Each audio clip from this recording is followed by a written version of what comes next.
ইউনূসের ব্যক্তিগত সম্পর্ক এবং দলীয়গতভাবে বিএনপির সঙ্গে বর্তমান অন্তর্বর্তীকালীন সরকারের যে সম্পর্ক, এটি পয়েন্ট অফ নো রিটার্নে চলে গিয়েছে। এই সরকারের কাছে বিএনপির যে আশা ছিল, ভরসা ছিল, আস্থা ছিল, বিশ্বাস ছিল, প্রেম ছিল, ভালোবাসা ছিল, সব কিছু বুমেরাং হয়ে গেছে। বিএনপি প্রথম দিকে মনে করেছিল যে এই সরকারকে ভয় দেখালে সরকার ভয় পাবে। এখন তারা দেখছে যে সরকার তো ভয় পাচ্ছে না, উল্টো এমন কিছু ঘটনা অতি সাম্প্রতিক সময় ঘটেছে যাতে বিএনপির মনে আতঙ্ক তৈরি হয়ে গেছে, ভয় তৈরি হয়ে গেছে। বিএনপি মনে করছে, বা বিএনপির বেশিরভাগ লোকজন মনে করছে যে সারা বাংলাদেশে যে অরাজকতা, পুলিশের মধ্যে চেইন অফ কমান্ড এর যে দুর্বলতা, বিএনপির লোকদেরকে অবাধে যাকে বলা হয় চাঁদাবাজি করতে দেয়া প্রশাসনের পক্ষ থেকে, এটি সরকারের একটি কৌশল।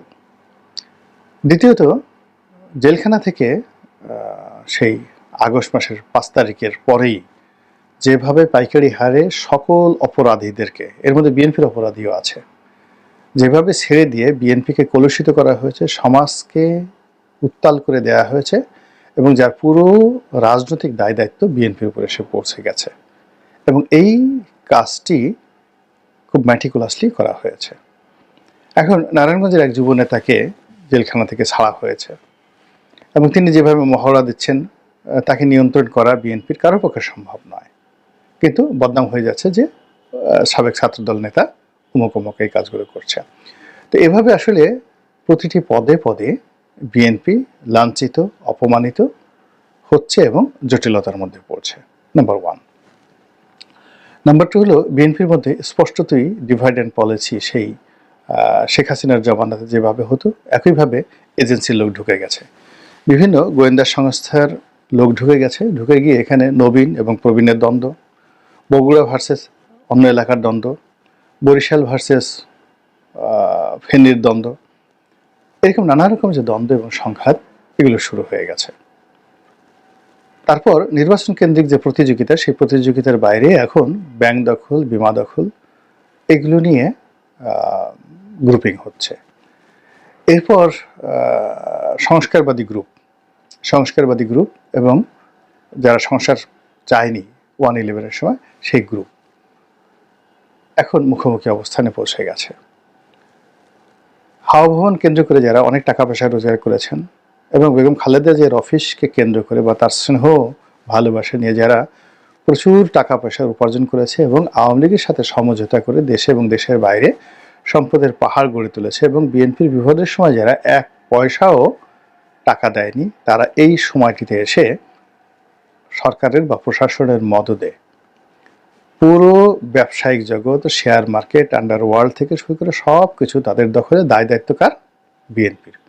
কিন্তু বিএনপির সাথে কিন্তু এদের গত 15 বছর বা 10 বছর কোনো রকম সম্পর্ক ছিল না। এরপরে বিএনপির মধ্যে ভাইয়া গ্রুপ আর বেগম জিয়া গ্রুপ, অর্থাৎ বেগম খালেদা জিয়া এবং জনাব তারেক রহমান, ওনাদের যে সমর্থক যারা আছেন, এদের মধ্যে বিভেদ এবং বিসংবাদ এই আগস্ট মাসের 5 তারিখের আগে প্রকাশ্যে ছিল না। এই সময়টিতে বাংলাদেশে আনাচে কানাচে সিনিয়র জুনিয়র একটা দ্বন্দ্ব এবং সংঘাত তৈরি হয়ে গেছে, এবং সেখানে যেভাবে এজেন্সিগুলো এর সাথে জড়িত, এর সঙ্গে আরও অনেক যাকে বলা হয় জড়িত, ফলে গিয়ে বিএনপির জন্য রাজনীতি এখন একটা রীতিমতো ভয়ঙ্কর হয়ে পড়েছে। তো এই অবস্থাতে নির্বাচন, অতি সত্ত্বর নির্বাচন দেওয়া, নির্বাচনে জয়লাভ করা এবং ক্ষমতায় যাওয়া ছাড়া বিএনপির হাতে কোনো বিকল্প নেই। দিন যত যাবে বিএনপির জন্য এই সমস্যাগুলো বাড়বে, এবং আরও একটি বিএনপি ভয় পাচ্ছে যে আরও একটি 1/11-এর মতো পরিস্থিতি তাদেরকে মোকাবেলা করতে হবে। তো যার জন্য তারা এই ডিসেম্বর মাসের মধ্যে একটা নির্বাচন আদায় করার জন্য সর্বত কূটনৈতিক তৎপরতা চালিয়ে আসছিল, এবং তাদের পক্ষ থেকে, অর্থাৎ দলের পক্ষ থেকে সর্বোচ্চ সহযোগিতার হাত বাড়িয়ে দলের শীর্ষ নেতারা একাধিকবার ডক্টর মোহাম্মদ ইউনূস সাহেবের সঙ্গে দেখা করেছেন।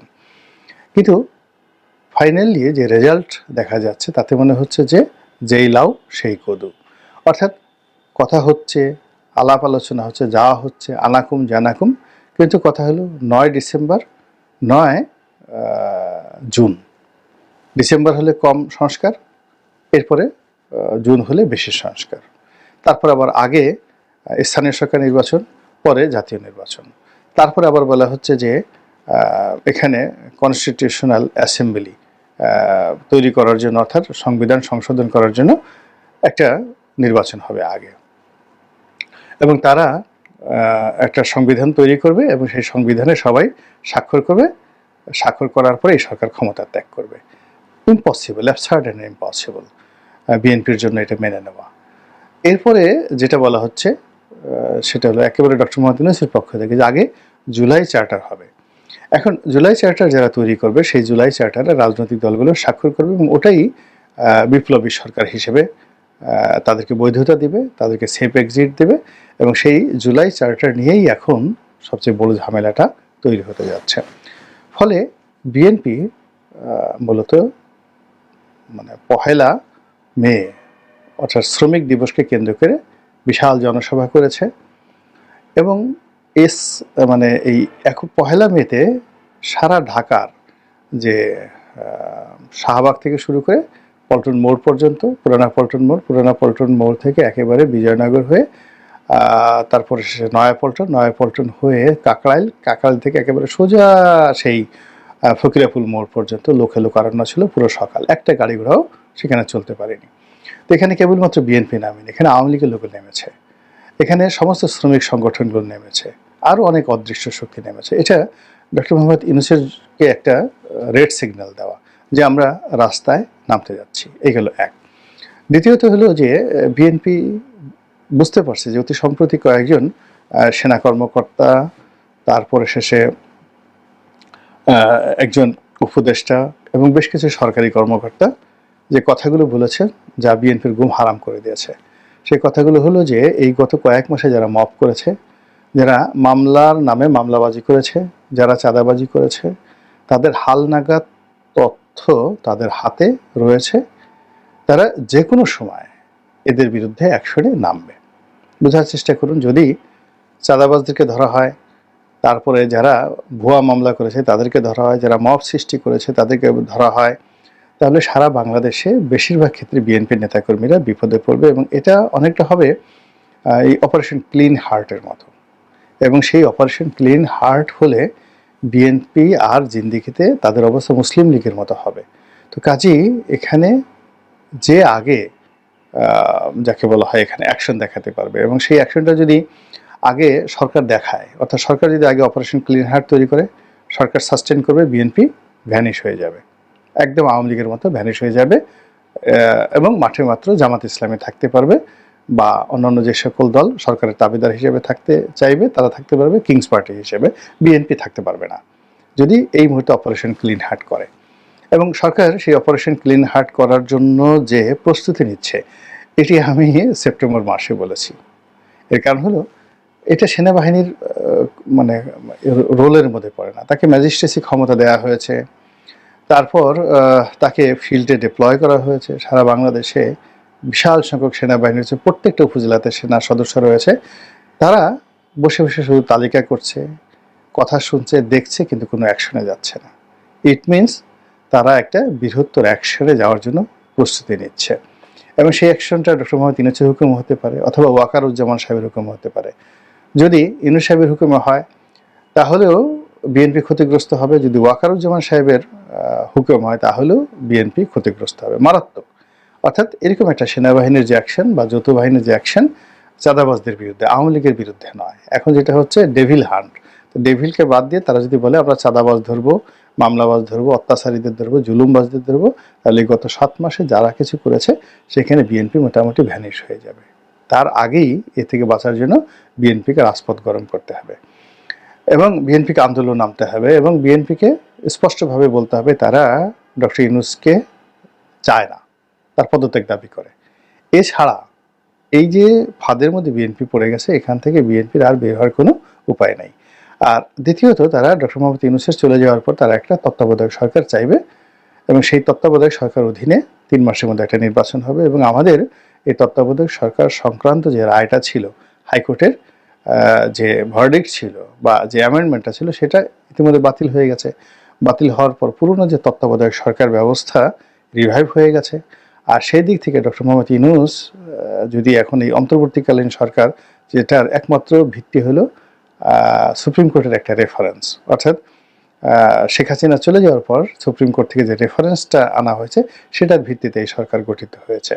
কিন্তু তত্ত্বাবধায়ক সরকারের যে ভিত্তিটা এটা আরও অনেক বেশি, এবং সেটা নিয়ে যদি অর্থাৎ সেটি নিয়ে যদি বিএনপি আন্দোলন করে, সংগ্রাম করে, লড়াই করে, তাহলে তাদের এখন যে সমূহ ক্ষতির সম্ভাবনা রয়েছে, বিলীন হয়ে যাওয়ার সম্ভাবনা রয়েছে, সেটি আরও যাকে বলা হয় তুলনামূলকভাবে তাদের জন্য নিরাপদ হবে আন্দোলন করে দাবি আদায়ের জন্য। যদি তারা ফেল করে, তারা তো এমনি ফেল হয়ে গেছে। এখন কেউ যদি এই অবস্থাতে মনে করে যে ডিসেম্বর মাসে নির্বাচন হবে এবং ডক্টর মোহাম্মদ ইউনূসের দায়িত্ব হলো বিএনপির হাতে ক্ষমতা তুলে দেওয়ার জন্য ইত্যাদি অনেক কিছু, এটি আমি মনে করি একটা মারাত্মক ভুল। এখানে যে পলিসিগুলো সরকার করছে সেটা ঢাকা সিটি কর্পোরেশনে এরশাদকে বসানো, চিটাগং সিটি কর্পোরেশনে শাহাদাতকে বসানো, এটা তাদের একটা প্ল্যানের অধীন। এটা বিএনপির কোনো বিজয় নয়, এরশাদের কোনো বিজয় নয়, বরং এই তাদের যে প্ল্যান, সেই প্ল্যানের মধ্যে যারা পড়ে গেছে তারা এবং একই সঙ্গে যারা এটা সমর্থন করেছেন সবাইকে দায় কিন্তু দিতে হবে। এই কদিন পরে আপনি বুঝতে পারবেন যে পরিস্থিতি কোথায় যাচ্ছে। অর্থাৎ সরকার, আপনি মনে করেন চট্টগ্রাম শহরে শাহাদাত সাহেবের মতো এরকম ইফেক্টিভ কোনো লোক নেই, তো তাকে যদি সরকার বগল দাবা করতে পারে, চট্টগ্রাম শহরে দেখা গেল কোনো আন্দোলন সংগ্রাম বিএনপি করতে পারবে না। এখন যারা আছে তারা চাঁদাবাজি করতে পারবে, লড়াই করতে পারবে, সংগ্রাম মানে চাঁদাবাজি করতে পারবে, অন্তর্দ্বন্দ্ব, কলহ, বিবাদ ইত্যাদি করতে পারবে, কিন্তু মাঠে রাজনীতি করতে হলে ডক্টর শাহাদাতকে লাগবে। এখন তিনি তো মেয়রগিরি করছেন, যদি তাকে এই মেয়র থেকে বাদ দেয়, এটা তো মন্ত্রণালয়ের 1 মিনিটের ব্যাপার। আদালত তাকে দিয়েছে ভালো কথা, কিন্তু তাকে যদি বাদ দিতে হয়, যেটা ধরেন আরিফ সাহেবের ক্ষেত্রে ঘটেছে, কুমিল্লার সাক্কু সাহেবের ক্ষেত্রে ঘটেছে, আওয়ামী লীগ তাদের জীবনটাকে শেষ করে দিয়েছে। এবং সিলেটে এবং কুমিল্লাতে পুরো আওয়ামী লীগ যেভাবে তাদের এই পলিসি প্রয়োগ করে বিএনপি সর্বনাশ ঘটিয়েছে, সাক্কু সাহেব, আরিফুল হক সাহেবদের জীবন তছনছ করে দিয়েছে, তাদের রাজনৈতিক ক্যারিয়ার শেষ করে দিয়েছে, ঠিক একই পলিসি, দ্য সেম পলিসি এখন তারা অ্যাডপ্ট করেছে। এবং এটা নিয়ে বিএনপির আনন্দিত হওয়ার বা উল্লসিত হওয়ার কোনো কারণ নেই, কোনো কারণ নেই। এবং এই যে এখন দেখেন মেয়র হওয়ার জন্য সরমুনাই পীর সাহেব চেষ্টা করছেন, তিনিও বিপদে পড়বেন। তিনি যদি ওখানে পেয়েও যান রায়, ওখানে যদি যাকে বলে বসেন, আলটিমেটলি তার অনেক ক্ষতি হয়ে যাবে, যেটা তিনি কল্পনাও করতে পারছেন না। তো এই জিনিসগুলো সরকার স্বাভাবিক অবস্থায় নেই, তারা পলিটিক্স করা শুরু করে দিয়েছে এবং সকলের সঙ্গে তারা পলিটিক্স করছে। এখন সেই পলিটিক্সের জবাব যদি বিএনপি পলিটিক্স দিয়ে দিতে না পারে, তাহলে যা হবার তাই হবে। এখন সেটা কি হবে, সময় আসলেই বোঝা যাবে। আল্লাহ আমাদের সবাইকে